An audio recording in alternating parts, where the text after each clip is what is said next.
The F-16 Fighting Falcon screamed through the Nevada dawn at 800 miles per hour, its afterburner painting orange streaks across the desert sky. Inside the cockpit, Major Akira Phoenix Tanaka gripped the stick with hands that had never trembled, not once in 7 years of military service. But today was different. Today, she was flying into a storm that had nothing to do with weather and everything to do with the folded letter tucked inside her flight suit, a letter that would change everything she thought she knew about herself. The radio crackled to life, cutting through her thoughts like a blade through silk. "Phoenix, this is Tower. You've got company approaching from the southeast. Unidentified aircraft, military configuration. Please advise." Akira's dark eyes scanned the horizon through her helmet visor, searching for the glint of metal against the endless blue. She had grown up poor in a cramped apartment in Los Angeles, the daughter of a Japanese immigrant father who worked 16-hour days in a downtown restaurant, and an American mother who had died when Akira was 12.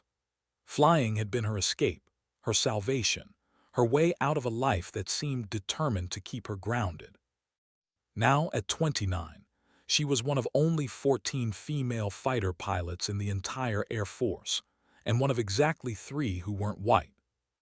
"Tower Phoenix, I see nothing on visual. Can you confirm radar contact?" "Negative, Phoenix. Contact has disappeared from our screens. Last position was grid reference." The transmission cut to static, then silence. Akira felt the familiar tingle at the base of her neck, the same sensation that had kept her alive during 2 tours in Afghanistan and countless training exercises that had gone sideways. Something was wrong, very wrong. She banked the F-16 into a wide circle, her eyes methodically scanning each quadrant of sky. The morning sun cast long shadows across the desert floor below, creating a patchwork of light and dark that could hide an army. Then she saw it, a flash of silver, gone almost before her brain could register it. But Akira Tanaka had reflexes honed by years of aerial combat, and she rolled her aircraft into a defensive spiral just as the first missile streaked past her canopy, close enough that she could see the Cyrillic markings on its fins. "Tower Phoenix, I am under attack. Repeat, I am under hostile fire." But the radio remained silent, and in that silence, Akira realized that whatever was happening wasn't an accident. Someone wanted her up here, alone, with no backup and no way to call for help. The question was why, and whether she would live long enough to find out the answer. The engagement began in earnest as 3 aircraft materialized from the sun's glare, their sleek profiles unmistakably foreign, unmistakably lethal. Akira's training kicked in like muscle memory, her hands dancing across the controls as she armed her weapon systems. The familiar weight of the G-forces pressed against her chest as she pulled into a steep climb, using the F-16's superior thrust-to-weight ratio to gain the vertical advantage. "Unknown aircraft, this is Major Tanaka, United States Air Force. You are in violation of American airspace. Identify yourselves immediately or I will engage." The response came not in English but in rapid-fire Russian, followed by a laugh that chilled her blood. She recognized that laugh, though she hadn't heard it in 3 years. It belonged to Colonel Viktor Petrov, a man she had encountered during a joint NATO exercise in Poland, a man who had made it clear that he didn't believe women belonged in fighter cockpits. "So, little Phoenix," Petrov's heavily accented English crackled through her headset, "you still think you can fly with the men?" Akira's jaw tightened. She had worked twice as hard as every male pilot in her squadron to earn her call sign Phoenix, named not for her Japanese heritage, but for her ability to rise from the ashes of every challenge thrown at her. In training, instructors had called her reckless. In combat, her enemies had learned to call her deadly. She rolled inverted and pulled through into a split-S maneuver, diving toward the desert floor at full throttle. The Russian aircraft followed, their pilots clearly skilled but overconfident. They expected her to run, to call for backup, to fold under pressure like they assumed all women would. Instead, Akira did what she had been doing her entire life. She fought back. The first engagement lasted 17 seconds. Akira's AIM-120 AMRAAM missile found its target with surgical precision, turning Petrov's wingman into an expanding ball of orange flame against the morning sky. The wreckage scattered across the desert like deadly confetti, but there was no time to watch it fall. The remaining two aircraft split apart, trying to bracket her between their positions. "Phoenix, how does it feel to murder your own people?" Petrov's voice was calm, almost conversational, but Akira could hear the rage underneath. Her blood went cold. "What are you talking about?" "Check your six, little bird. Check your six and see what you've done." Akira craned her neck around, looking through the F-16's rear-facing mirrors, and her heart stopped. The aircraft she had just destroyed hadn't been Russian at all. It had been an American F-15 Eagle, and through the smoke and debris, she could make out the familiar star and bars insignia on a piece of twisted wing.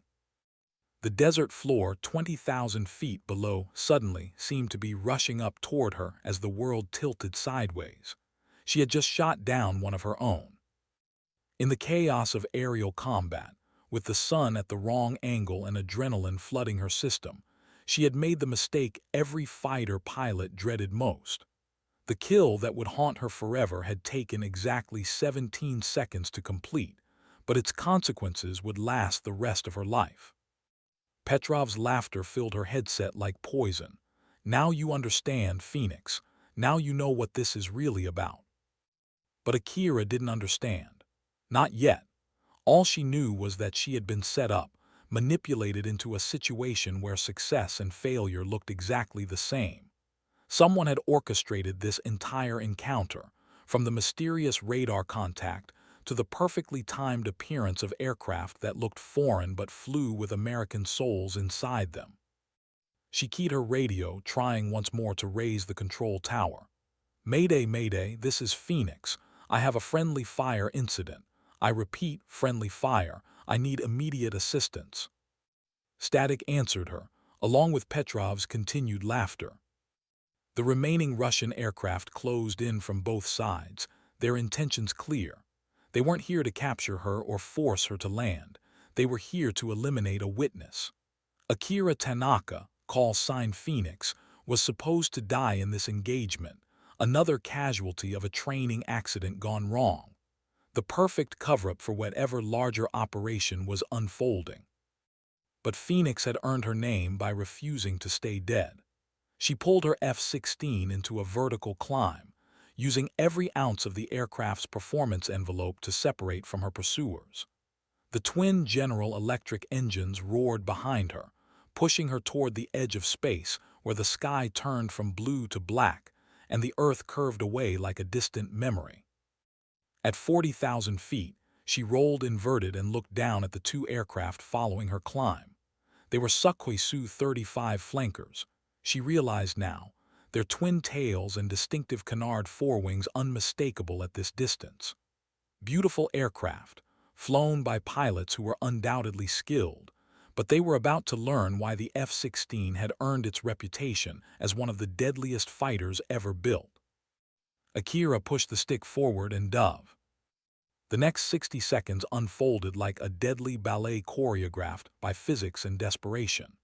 Akira split the difference between the two flankers, using her aircraft's smaller size and superior agility to thread the needle between their converging attack vectors.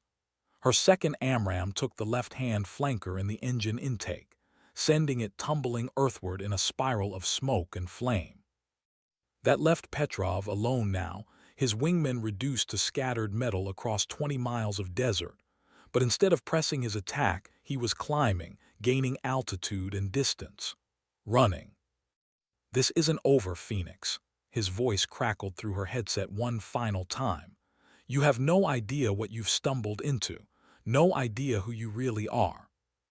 The transmission cut to silence, leaving Akira alone in the vast Nevada sky with nothing but the steady rumble of her engines and the weight of what had just happened pressing against her chest like a physical thing.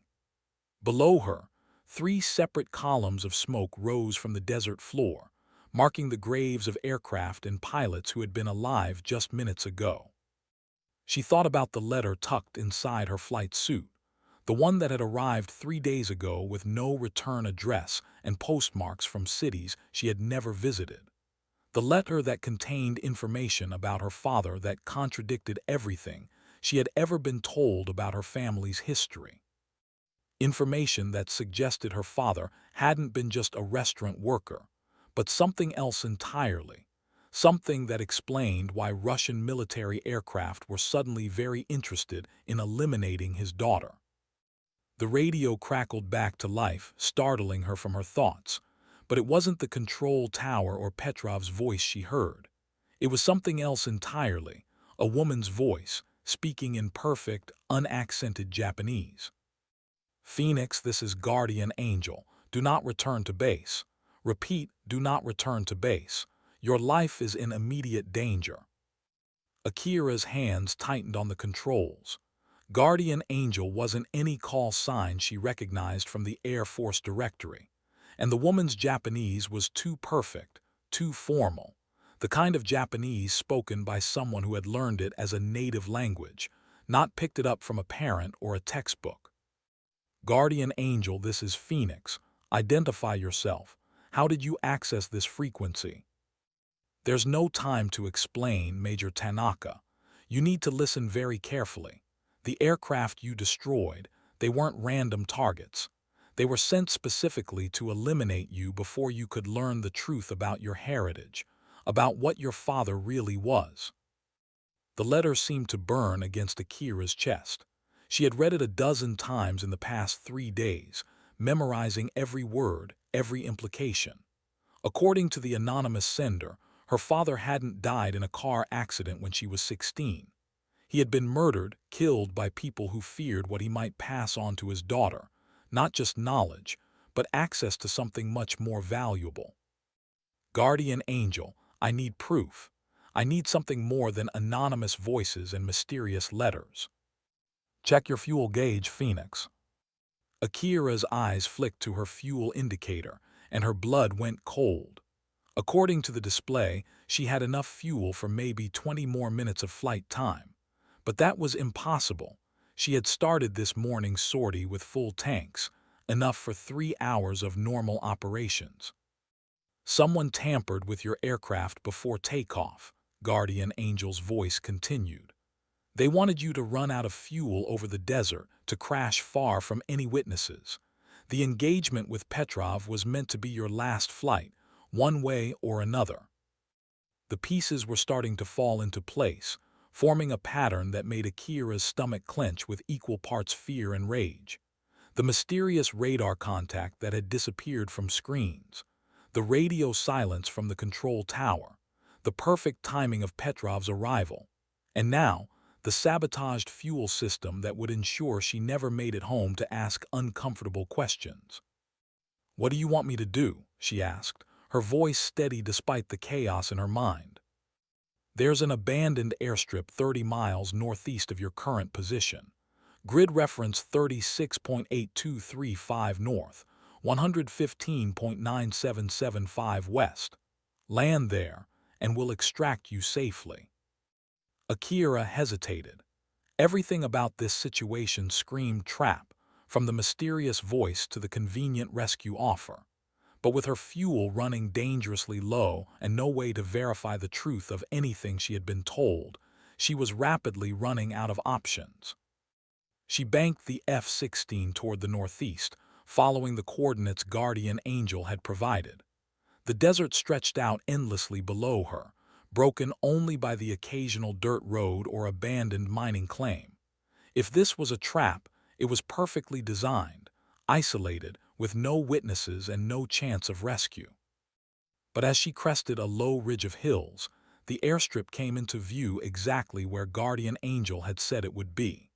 A long ribbon of cracked concrete stretched across the desert floor, flanked by a handful of abandoned buildings and rusted fuel trucks. It looked like it hadn't seen regular use in decades, but the runway appeared intact. "Phoenix, this is Guardian Angel. You are cleared for landing on runway 09. Emergency vehicles are standing by." Emergency vehicles turned out to be a single black SUV parked at the far end of the runway, its windows tinted dark enough to hide whoever was inside. Akira brought the F-16 down in a textbook landing, the aircraft's tires squealing against concrete that was probably older than she was. As she rolled to a stop and began shutting down her systems, the SUV drove toward her at a leisurely pace. No rush, no urgency. Whoever was inside seemed completely confident that she would cooperate.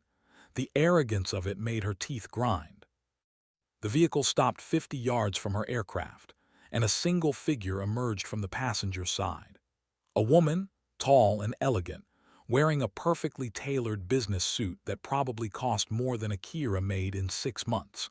She walked toward the F-16 with the measured pace of someone accustomed to being obeyed, her silver hair catching the desert sunlight like spun metal. Even from a distance, Akira could see that the woman was Japanese, her features sharp and aristocratic in a way that spoke of old money and older power. She carried herself with the bearing of someone who had never been told no and didn't expect to start hearing it now. As the woman approached, Akira began running through her options. She could fire up the engines and take off, but with her fuel situation, she wouldn't get far. She could try to fight, but she was wearing a flight suit and survival gear, hardly equipped for ground combat. Or she could wait and see what this mysterious benefactor wanted from her. The woman stopped at the base of the F-16's ladder and looked up at Akira with eyes that seemed to hold secrets older than the desert itself. "Major Tanaka," she said in perfect English, her voice carrying the same formal cadence Akira had heard over the radio. "My name is Yoshiko Nakamura. I believe it's time we discussed your father." Akira felt the world shift beneath her, as if the very ground was no longer solid. She had spent 13 years believing her father was dead, killed in a random accident that had torn her family apart. But the woman standing below her aircraft spoke his name like she had known him personally, intimately, recently. "My father died when I was 16, Akira replied, her voice carefully neutral. "Car accident on the 405 freeway." Yoshiko smiled, but there was no warmth in it. "Your father died 3 months ago, Major. He was murdered in Tokyo by the same people who sent Colonel Petrov to kill you today. The same people who sabotaged your aircraft and arranged for you to shoot down your own wingman." The desert sun seemed to dim, as if clouds had suddenly covered the sky. But when Akira looked up, the sky was clear, endless blue stretching to every horizon. The darkness was inside her, a growing void where her understanding of the world had been just moments before. "That's impossible," she whispered. "Your father was not a restaurant worker, Major Tanaka. He was one of the most successful technology entrepreneurs in Japan, worth approximately $12 billion at the time of his death. He was also a man with many enemies, people who would do anything to prevent his daughter from claiming her inheritance." Yoshiko reached into her jacket and produced a tablet computer, its screen displaying what appeared to be a legal document written in both English and Japanese. Even from her position in the cockpit, Akira could see the familiar characters of her own name written in kanji. "You are the sole heir to the Tanaka technology empire, Major. Your father spent the last 16 years of his life building a fortune that was meant to be yours. The people who killed him know that with your military training and intelligence background, you pose a significant threat to their plans to seize control of his companies." Akira felt like she was falling, even though she was sitting perfectly still in her ejection seat. Everything she had believed about her life, her family, her very identity was crumbling like sand castles in the tide. Her poor childhood, her father's death, her mother's struggles, all of it had been built on lies. "Why should I believe you?" she asked, though even as the words left her mouth, she knew they weren't really a question. The evidence was all around her. The sophisticated ambush, the sabotaged aircraft, the perfect coordination required to orchestrate the morning's events. Only someone with vast resources and international connections could have pulled off something this complex. Yashiko climbed the first few rungs of the ladder, bringing herself closer to eye level with Akira. Up close, her features were even more striking, and Akira could see something familiar in the shape of her eyes, the line of her jaw. Family resemblance, perhaps, or simply the shared heritage of two women whose lives had been shaped by forces beyond their control. Because, my dear Major, you are not the only one who has been living a lie. I am not simply a businesswoman offering you information about your inheritance. I am your father's sister, which makes me your aunt. And for the past 16 years, I have been waiting for the day when I could tell you the truth about who you really are. The revelation hit Akira like a physical blow, stealing the breath from her lungs. An aunt she had never known existed, a family fortune that dwarfed anything she had ever imagined, a father who had been alive all these years while she mourned his memory. The scope of the deception was staggering, but more than that, it was cruel beyond measure. Why? The word came out as barely more than a whisper. Why let me believe he was dead? Why let me grow up poor when there was all this money? Yashiko's expression softened slightly, showing the first hint of genuine emotion since she had appeared. Because, my dear niece, your father loved you more than his own life. When the death threats began, when it became clear that his enemies would use you to hurt him, he made the hardest decision any parent can make. He chose to let you go in order to keep you safe. The desert wind whistled through the F-16's air intakes, a lonely sound that matched the emptiness growing in Akira's chest. She thought about all the nights she had gone to bed hungry, all the times her mother had worked double shifts to make ends meet, all the scholarships and student loans that had been necessary to pay for her education. Meanwhile, somewhere across the Pacific, her father had been building a fortune that could have solved every problem they had ever faced. He watched you, though, Yashiko continued. Every achievement, every promotion, every mission you flew. He was so proud when you earned your pilot's wings, even prouder when you made major. He knew that his sacrifice had been worth it when he saw the strong, capable woman you had become. Akira climbed down from the cockpit, her legs unsteady on the ladder rungs. She needed to be on solid ground for this conversation, needed to feel the earth beneath her feet even if nothing else in her world was solid anymore. When she reached the bottom of the ladder, Yashiko was waiting for her with the tablet still in her hands. "There's more, isn't there?" Akira asked. "More than just money and family secrets." Yashiko nodded gravely. "Your father's technology companies weren't just successful, Major. They were strategic. Defense contracts, satellite systems, advanced computing platforms that form the backbone of both military and civilian infrastructure. In the wrong hands, those technologies could shift the balance of power between nations." The implications were staggering. Akira's inheritance wasn't just personal wealth, it was geopolitical leverage of the highest order. No wonder someone had been willing to orchestrate such an elaborate scheme to eliminate her. With her military background and security clearances, she would be uniquely positioned to understand and control her father's technological empire. "Who killed him?" she asked, surprised by the coldness in her own voice. "A consortium of Russian and Chinese interests, working through intermediaries in the Japanese business community.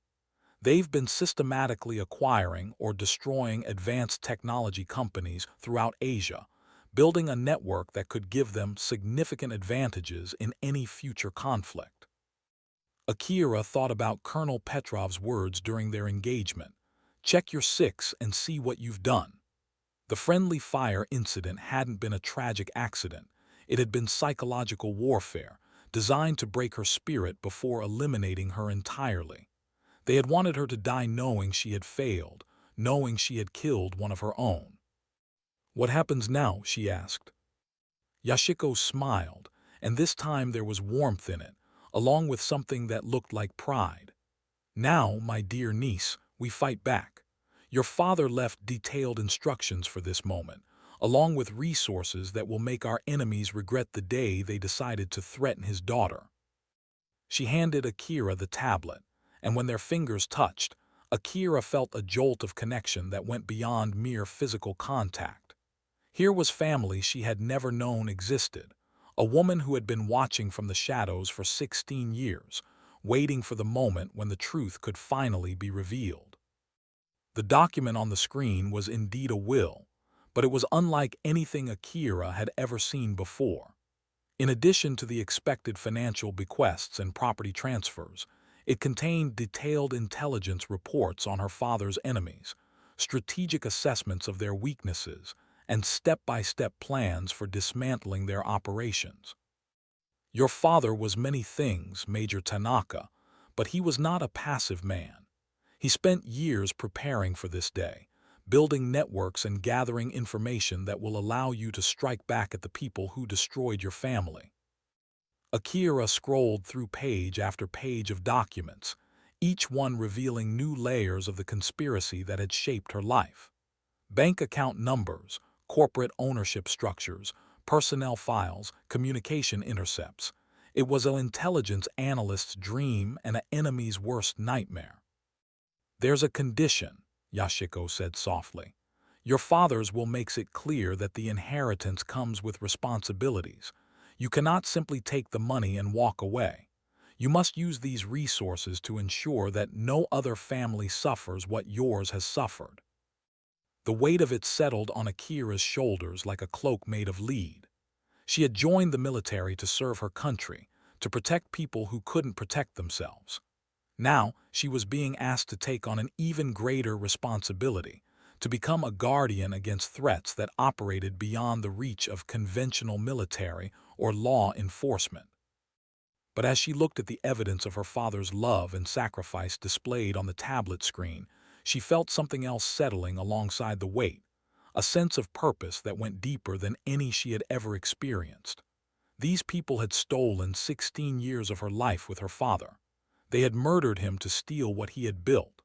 They had tried to trick her into killing her own wingman and then die alone in the desert. It was time for them to learn what happened when you awakened a phoenix. "I accept," she said, and the words felt like an oath sworn before God and country. Yashiko's smile widened. "I was hoping you would say that. Your father always said you had his stubborn streak, along with your mother's fierce heart." The mention of her mother brought a new question to Akira's lips. "Does she know about any of this?" Yashiko's expression grew sad. "Your mother has been under protection for the past 3 years, ever since the threats against your father became more serious. She's safe, but she doesn't know about today's events yet. That will be one of your first decisions as the new head of the Tanaka family, how much to tell her and when." Another burden to add to the growing list, but this one Akira welcomed. Her mother had sacrificed so much over the years, working impossible hours to support them both after her husband's supposed death. She deserved to know the truth, deserved to understand that her suffering hadn't been meaningless. The sound of approaching aircraft interrupted her thoughts, and both women looked up to see a formation of helicopters cresting the ridge line to the south. Military helicopters, flying in combat formation with weapons systems clearly visible. "Friends of yours?" Akira asked, but she already knew the answer from Yashiko's grim expression. "I'm afraid not, Major. It appears our enemies have decided to accelerate their timeline." Akira counted 6 helicopters total, a mix of attack and transport variants that suggested a significant ground force was inbound. With her F-16 nearly out of fuel and no weapons besides her sidearm, the tactical situation was hopeless. But as she watched the aircraft approach, she felt no fear, only a cold, calculating anger that reminded her why she had earned her call sign. Phoenix didn't just rise from ashes. She burned her enemies to create those ashes in the first place. "Do you have any weapons in that SUV?" she asked. Yashiko reached into her jacket again, this time producing a compact submachine gun that had definitely not been visible before. "Your father insisted I come prepared for multiple contingencies, Major. He always said you inherited his talent for finding trouble." The helicopters were close enough now that Akira could make out individual crew members through their canopy glass. Professional soldiers, well-equipped and confident in their overwhelming numerical advantage. They probably expected this to be a simple cleanup operation, eliminate two women in the middle of nowhere and disappear before anyone could investigate. They were about to learn that some targets fought back. "The fuel trucks," Akira said suddenly, "are they still functional?" Yashiko followed her gaze to the rusted vehicles parked near the old terminal building. "I believe so. Why?" Akira's smile was sharp enough to cut glass. "Because, Aunt Yashiko, I think it's time these people learned what happens when you corner a phoenix in her own nest." The plan that formed in her mind was audacious, dangerous, and probably suicidal. It was also exactly the kind of unconventional thinking that had kept her alive through 7 years of military service. The helicopters were approaching in a standard tactical formation, designed to provide mutual support while minimizing their exposure to ground fire. But that same formation would become a liability if the ground itself became a weapon. "Can you drive?" she asked. "I've been driving longer than you've been alive, dear niece." "Then get that SUV to the far end of the runway. When I give the signal, you floor it toward the helicopters. Don't worry about accuracy, just get close enough to make them nervous." Yashiko nodded and sprinted toward the vehicle, moving with the fluid grace of someone decades younger than her appearance suggested. Akira, meanwhile, ran toward the fuel trucks, hopping that 16 years of desert exposure hadn't rendered them completely inoperable. The first truck's engine turned over on the third try, coughing to life with a rumble that sounded like barely controlled explosions. Perfect. She drove it to the center of the runway, positioning it directly in the path the helicopters would need to take for an effective landing. Then she grabbed the fuel hose from the back of the truck and began spraying aviation fuel across the concrete in a pattern that would have made her old demolitions instructor proud. The helicopters were less than a mile out now, close enough that she could hear the distinctive whop-whop-whop of their rotor blades cutting through the desert air. Time was running out, but Phoenix had always done her best work under pressure. She pulled the pin from a thermite grenade, one of several she carried in her survival kit, and placed it next to the fuel truck's tank. The timer gave her 30 seconds to get clear, 30 seconds to reach the edge of the runway before the desert erupted in flames. But as she ran, she could hear something that made her blood freeze, the sound of her F-16's engine spooling up.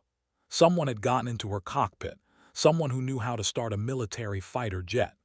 Through the heat shimmer rising from the concrete, she could see a figure in the pilot's seat, hands moving across familiar controls.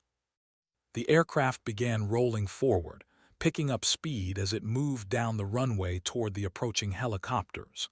But it wasn't taking off. The pilot was keeping it low, using it as a guided missile aimed at the heart of the enemy formation. "Aunt Yashiko," Akira screamed into her radio. "Get away from the runway, get clear." But the SUV was already moving, racing parallel to the F-16 as both vehicles converged on the helicopter formation. Through the SUV's windshield, Akira could see Yashiko's face, calm and determined, her hands steady on the wheel as she drove directly into the teeth of enemy fire. The thermite grenade detonated with a flash that turned the world white, and suddenly the runway was a river of fire stretching from one end to the other. The fuel truck vanished in an expanding ball of orange flame, and the shockwave knocked Akira flat against the desert sand. When her vision cleared, she saw her F-16 climbing into the morning sky, its afterburner painting a brilliant contrail against the blue.